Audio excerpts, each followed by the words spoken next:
It's not that difficult. It's not difficult at all, really. And we make it more difficult. And the other people that we'll listen to the rest of the week are going to say, not verbatim, but they're going to essentially say the exact same thing. Exact same thing. And it's like when the clicker, I knew Matt would know how many calls he made. And almost everybody, without exception, knows exactly the number of calls they made to get the first financing. It's something that doesn't leave you. And as Saul said, and everybody said, and as Simon said, let's see, we don't want to do your... What this seminar and this program is about is not this. Although I asked you to do a SWOT analysis for those of you that had businesses. But the SWOT analysis is not what the seminar does. I'm not interested in I'm not interested in the strengths, the weaknesses, or the threats of their proposed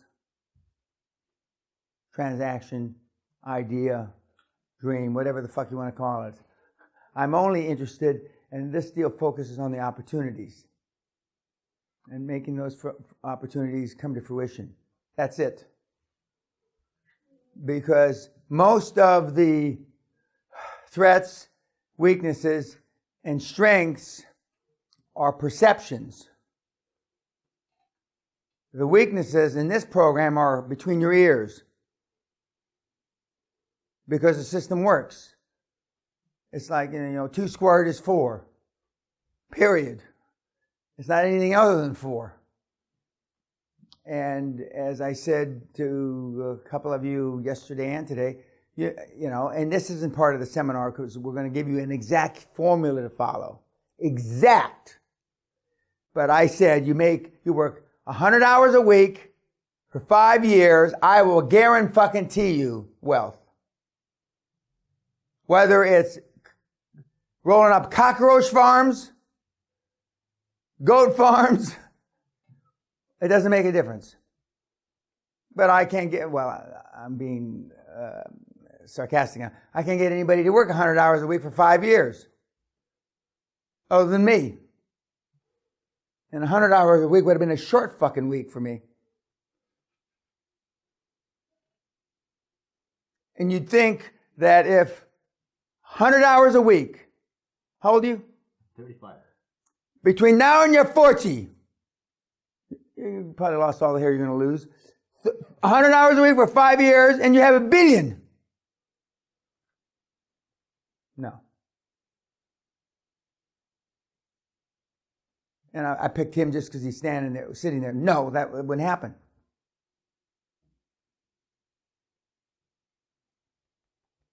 At Oxford, I said words to the effect, I'll cut a deal right now with anybody in the audience, 100 millions, and you can walk away today. Because the Oxford kid that came here 20 years, not one single Oxford student asked me who that kid was. Why? They didn't even want to know his fucking name. That would have been the first fucking question in the audience. Why didn't they ask his name?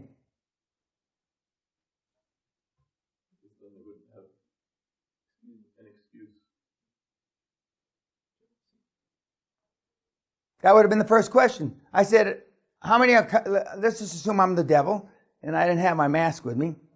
Let's just assume I'm the devil, and I'm going to cut you a deal right now. 100 million pounds to walk away.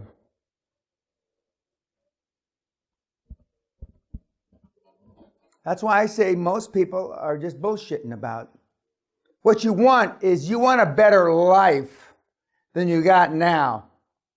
But I can give you £1 million and you'll have a better life than you fucking got now.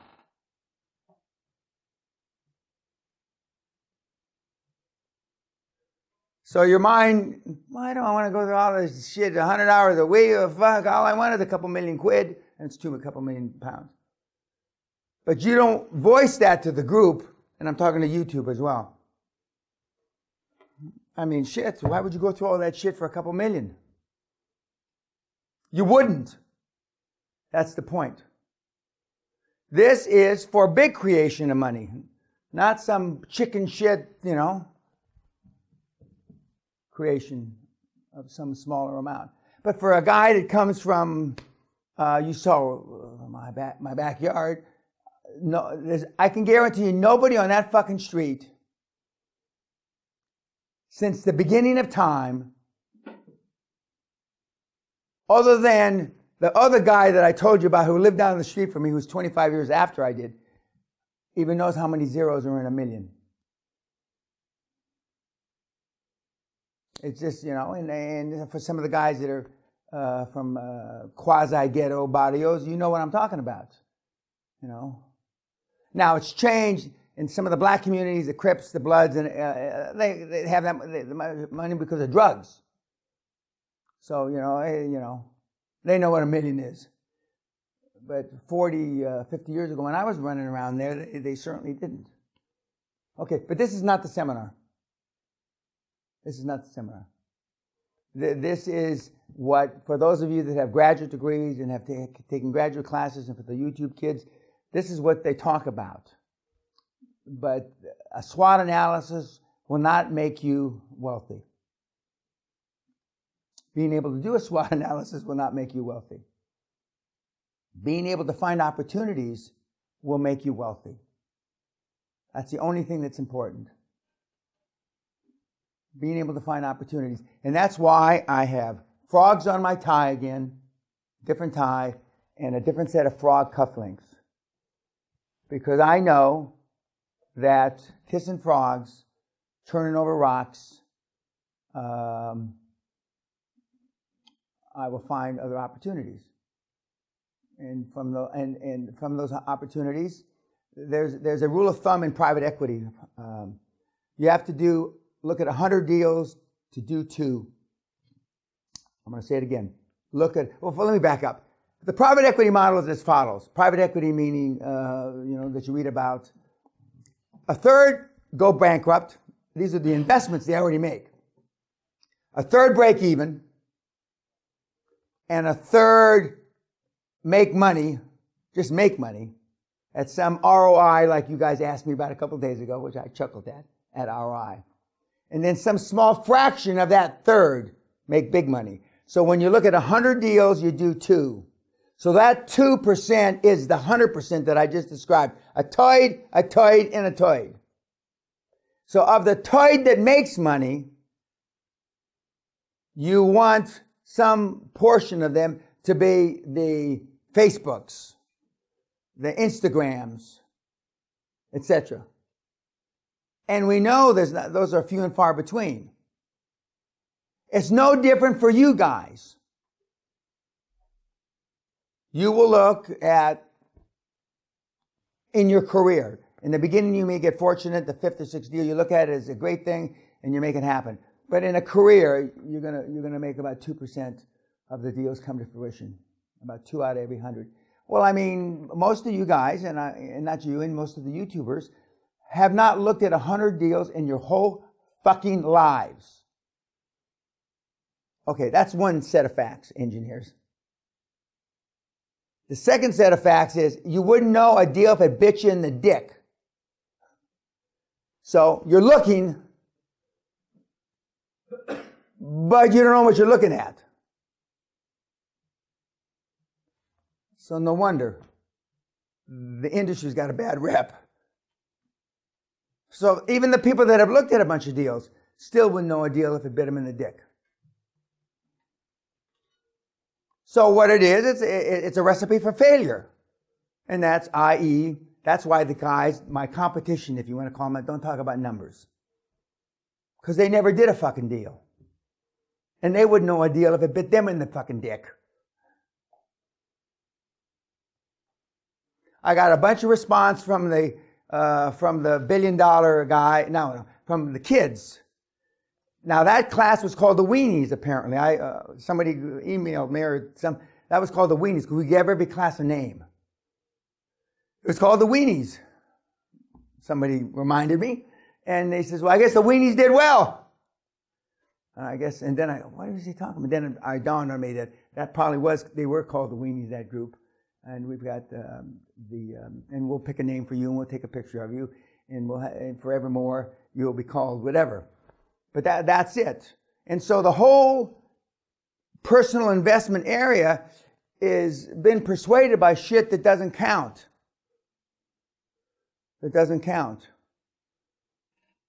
And even in the professionals, even though the professional private equity guys may want you to put a business plan together, which I don't believe in, and may want you to do a SWOT analysis in that plan, which I don't believe in, because all I want to hear from you is what are the opportunities in the sector you picked? Top to bottom. Biggest opportunity. And I'll go through maybe 3, 4, or 5 of those opportunities, and I won't even read the rest. Because if you think that those 3, 4, or 5, unless I know the industry, in most industries I know now if I don't see what I know is the biggest opportunity in the first 3 or 5, I just shit can it, and I'll tell you what the biggest opportunity is. Because again, as Steve Ballmer said, is this your best idea or your only idea? And in most cases, kids, it's your best idea. It's your only idea because it's the only thing you've thought of. And that doesn't mean that it's a good idea. It doesn't mean it's a good idea. So the meat of the seminar that's going forward, those 7 steps, how does this apply to me, and how do I take action? And it has nothing to do with some of the things that you may or may not have taken. And that's why when Matt was on here talking to you, and he says you got to dumb it down. You just got to bring it down to its lowest form. Its lowest form. Now, if you thought about, I've only changed 1 diaper in my life, and I've got 3 kids, but I've only changed 1 diaper. But you could break down changing diapers into, what do? You got to this and that to get them at the right angle. But that's not how it is it? You just tip them out next. Well, that's exactly what our model is. It's not all the stuff, and you gotta make sure you clean the little bum and butt and blah, blah, blah. That's it. And when you first, I've only done 1 diaper, so I'm not any great expert, but I didn't think about any of that, and I still remember I held my son Dan by his foot. Nobody was there, and shit was rolling down the inside of his leg, outside of his leg, I forget. And one of the guys, I was in a meeting, and they said, Dan, aren't you going to clean the guy's kid up? Oh, fuck. So I picked him up by the foot, upside down, and I brought him to a kitchen, the closest faucet, and I ran the water on him. Like this. And then I put him down on the, forgive me, Danny, if you're watching this, I put him down on the goddamn cold thing where the sink was, and I did the best I could, and I want to put in the diaper, the napping on backwards, but anyway. And I just went and got a towel, and I wrapped him up in it until his nanny or governors came home. Okay, YouTube, we'll see you later.